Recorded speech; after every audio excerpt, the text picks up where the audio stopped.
Arrakastaren formula oso ondo ezagutzen dezute, jarraitzen dezue arrakastak egiten. Formula. Sekretua zein da? Sekretue, bierra. Lana, hau ez da besterik. Edozein arlotan ganera, ez bakarrik musikan. Bizitzan edozein arlotan, zue bai, bierra deko zue. Esperientzia hartun eta guzek txartoen bieren ondo egin, ez da besterik. Orduan, oso modestoa izan zea, Oso modestoa. Azoka honetan ezinbesteko plan bat zuen erakusmaira, Gatiguren erakusmaira etortzeaz gain, zein da zuretzako ezinbesteko plan bat edo... Etorri joan. Ez da plan txarra, Baina etorri eta zein berda azokan, azokako animalia bazea, azokan ondo menperatzen duzu. Buelta bat erri horregan, bide joan. Eta gero, Durango beste giro bat sortzen dau. Horren bueltatxue Durangon, eta, apurbete empapeu. Eurixe da! Ez da bakarrik azokia, hau da... Danien daue azokia ben, Durangon, eta horregaz empape bida. Zuen proposamena oso berritzailea da, zuen musika berritzailea da, tradizioa eta abangoardia nahazten dituzue. Zuen estetikare bai oso berezia da, pertsonalidadea handia da zue. Oantxe ez handia zu kamara atzean, zuen makillajeak eta estetika zuek egiten dezuela. Konta egu zuen nola izan zen zuen estetika hori sortzeko prozesua edo... Nik uste diskontan beti, zuzatuzun bezala ez, tradizio eta moderno hori apurtxo bat nahazten dela eta gure estetikan bai hori gure gaben apurtxo bat erakutzi. Azkenian, maizko frakadek eruten dut eta alkondara txurixa ez, azkenian, tradizioan barra, gero, alpargatak bai, baina kasuntan ez dauko, baina alpargatekin joaten gare, eta apurtxo bat hori apurtzeko gure gaben gaurkotasunera ez, apurtxo bat gure, bai uliakin eta bai makillajiakin, apurtxo bat, modernidade hori ez, modernidade hori, makillaje eta uliakin apurtxo bat representa.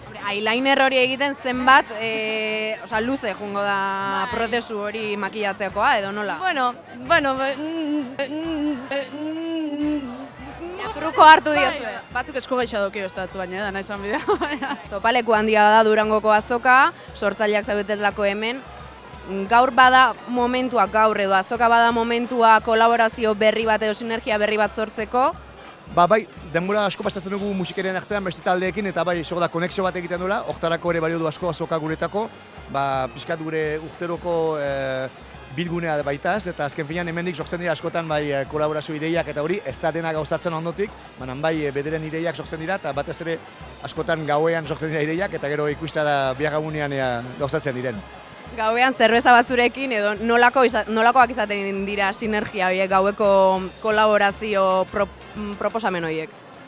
Egia esateko gu orain sahatzen gira pixkat lasaiagoki ibiltzen hemen gaudelako egunero, baina normalki guretako pare bat joaten da pixkat public communication egitea, eta ibiltzea gaua aztola, eta pagandak botatzen dira, eta jende asko ikusi, eta noski hortik da nagusiki gogoa sortzen gauzak konpartitzeko haiekin. Euskal artista pila batekin kolaboratu izan duzue, Maren... Baduzue norbait kolaborazioaren bat pendiente duzuena? Bai, asko dira oraindik, baina hor geldituko dira, ez dut izen bat esango zen gero jendeak hasiko da. Ego primiziarik emango. Ez zuten ezer, baina etorriko dira, espero etorriko diela. Duela gutxi komentatu zegun Izarok bere azokako momentu lotxagarrienetako bat izan zela, bere amak Beñat deitu zizunean, Einaut beharrean, gogoratzen duzu momentu hori? Bai, gogoratzen naiz. Horako kasutan nik konturatzen zara, baina zara trebitzen ere zer esaten eta bai, gogoratzen naiz momentura. Eta Beñat deitu zizunean zer egin zenun zuko, nola reakzionatu zenun?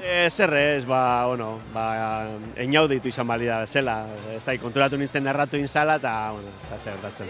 Aurrera jarraitu eta listo. Bai, ez da zer gertatzen.